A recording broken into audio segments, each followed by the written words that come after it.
Securing Charlie. Enemy took Alpha. Hey everybody, it's Basement Gamers with another Beast Mode for you. And this map, we're playing on Yemen. With the msmc. This is actually Joe's gameplay, not mine. So, yeah. We're going to dedicate this episode to a score streak and how to play the objective good and, like, domination. So, alright. Usually, I play, bonus, and because that's usually mostly objective and I don't vote for team deathmatch. But I like playing objective because it gives you more points and just gives you more points and you can get your score streaks faster. But what a lot of people do is they go right for the UAV awaiting order. objective.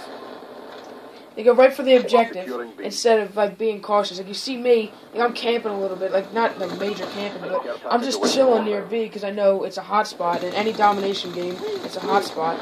Yep. So I just chill there and just wait for the people to come to you instead of you going to the people. Whenever you play domination, the one thing you really have to do is get B. Because if you don't have B, and they have, say they spawn a C, if they have C and B, you guys are definitely going to lose unless you capture. Yeah, like if you get B for the first half, you're going to win because you're still going to have your other spawn flag to keep for the rest of the game. I remember in classic Black Ops 1, Nuketown domination, I would always go for B. And it'd be impossible because everybody would luck and grenades at it. But with a good long distance map, it's not as tough. Except you gotta watch out because everybody's gonna be gunning for that. Like that's what I do. If you have to make sure you secure C first. Like that's my first like goal for domination. Like I don't use any more than 5 deaths to get B. But once we get it and you secure it, then you guys are good because you can just camp there. And like I said earlier, it's a hot spot. Yeah, I guess somebody in this team is really racking up points. Yeah. But yeah, another thing you gotta watch out for is kill streaks. Joe's actually really smart with these because he uses UAV, care package, and death machine. Yeah. I really like death machines because it only takes a couple bullets to kill, and you have at least 200 rounds. And I love zooming in on that thing. Like it makes a lot of noise, but usually when you're playing objective games, it doesn't matter if you're quiet or not because I mean you're just going right for it. And I like the war machine, but death machine has more bullets and whatnot, and they're just fired off the last couple shots. That's what I do too. But yeah, and he has one of his teammates have a V setup. Yeah. So really, you're not gonna die unless you jump out in the open and somebody manages to knife you or have a shotgun.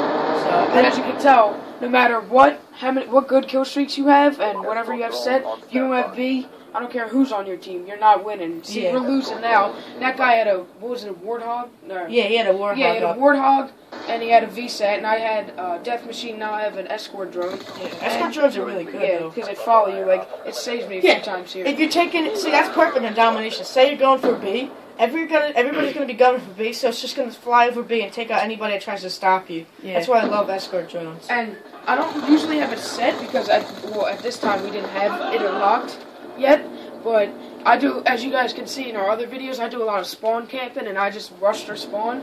So, I mean, if there's a guy that I'm missing, it's watching my back. Like, right there, just killed a guy and I got another kill. Yeah.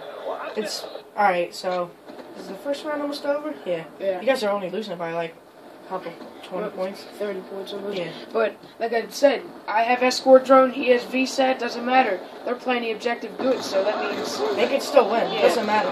Like, I remember I was playing a team once, and they were all going negative, and we still lost. Yeah. Like, I went, like, at least 40 and, like, 20 or whatever, which is still pretty good because they got a lot of kills, and we still ended up losing. It doesn't matter if they die 1,000 times. If they're playing the objective and they have B and their initial objective, which maybe C or A or whatever, then they're going to win every single time. So you want to play that objective no matter what. And in my opinion, I always have UAV because, I mean, one, it helps you and helps the team. You get 10 points for every kill that they get while your UAV or counting UAVs up, and it helps you know where they are. I mean, it can't get any simpler than that, them telling you where they're at and you just going there.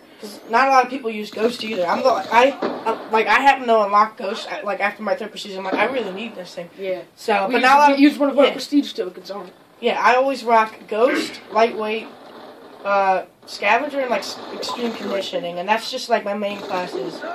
So when I use the Vector, I don't use perk 2 because I have primary gunfighter. I like the iron sights, but I really like that red dot with a little tiny blue circle on it. I don't know. I fell in love with it after I picked it up when I was running out of ammo one time. Nobody ever really uses red dot on an msmc though. It's like the iron sights aren't amazing, but it's just not. It's right like a for the hybrid gun. between an MP7 and a Scorpion. Like it doesn't shoot as fast as a Scorpion, but it looks like a Scorpion. Yeah, there's some guns that you just can't use scopes with, and this is definitely the one. Yeah, So. that and MP7 and PDW. You can use scopes with them, but I don't. I like the iron sights. I don't ever use scopes on MP7. And you can tell here I don't go objective right away because I don't really go for like our own objective in the beginning because you get 50 points. Like, yeah, it's not even equivalent to a kill. It's like half a kill. So I just hurry up and set up for where I know they're going to be coming through. I mean, I don't know exactly, but I just set up there because that's what I would do. And you can say I'm getting B right away. But when you're capping B, you always got to be attention because in every map, it's right in the middle of the map. So, yeah. And anybody can just snipe. Like, see, there's a lot of snipers in this game. See, if I were them, I would go in that building up there by C, and I would just, wait for people to hop on B. Yeah. So right there, I'd camp there. The one thing I don't like is, I'm not super recently, but maybe a week or 2 weeks ago, there was a patch on Black Ops 2. So now the PDW and the MSMC have like higher recoil, I think. So I didn't really use MSMC as much as I would like to have. But now there's a patch for it, and it's not even as good as it was. Like in the beginning of the game, when the game came out, this gun, MSMC, and PDW, that was the only guns anybody used. Yeah. And then they patched it and gave it more recoil. And then they patched it twice, so now it has even more. So I don't really like using it as much. Joe's really good with it, though. And the PDW, I mean, it's got some more recoil, but it's not as bad. I don't know. That's why I like them. I mean, they're great. Every submachine gun's good. I just go by the amount of recoil it has, because PDW is absolutely no recoil. That's why. Well, now it does. Yeah, that's why I used it. Like, yeah, it makes it more realistic that they don't have recoil, but, it's a video game. You can't make everything like exactly how it is in real life. Yeah, and a lot of people like to use the Peacekeeper. Peacekeeper doesn't have that much recoil, and I don't really like it because it has slow rate of fire. Like, something like the Vector, I feel like the Vector has, like, really low recoil, good rate of fire, and a decent mag with, like, 36 rounds without extended mag on it. And then, you can do the Peacekeeper, which has, like, I think 30 rounds without anything on it, and, it's got a slow rate of fire. I don't know, I kind of expected more out of it, so that's why I don't really like to use it. That's why you're wondering if we don't have the DLC, because, me personally, I'm not a huge fan of the new maps out, and I really don't like the Peacekeeper that much, so...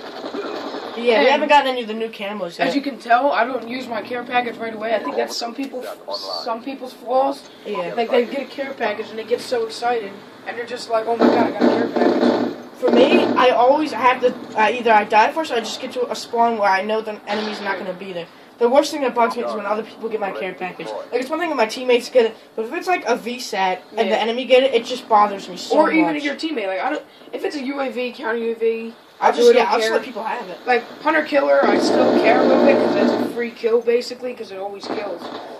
But anything above that, it just ticks me off. Yeah. That makes me mad. I'm so far away from the Betty, but what are you going to do? I hate Betties. Yeah.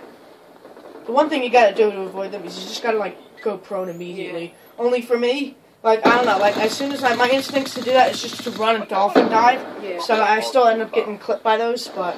it helped. The only way that you can really guard it is if you have, what is it? Dexterity?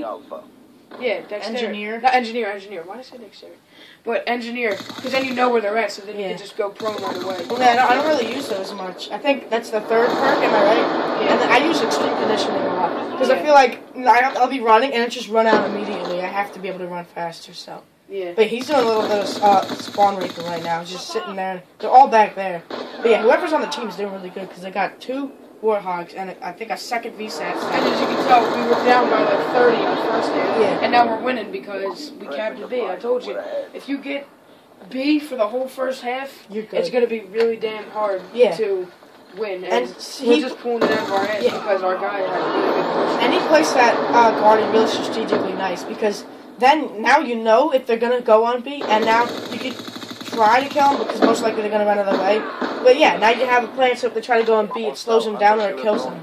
See, I don't really use Guardians that much, but And every 3 seconds that they're getting suppressed by it, you're getting a free 10 points. And then for every 10 seconds that they're getting hit by the Just gonna Guardian die. suppress, they just die. See, that's a good thing if you have a good team and the other team's bad to get the triple cap. But I don't like doing that because then it just flip-flop the spawns, and then it's just one side of the spawn's easier to get to the B than the other one. But that concludes Beast Mode number 3. Oh, just another thing.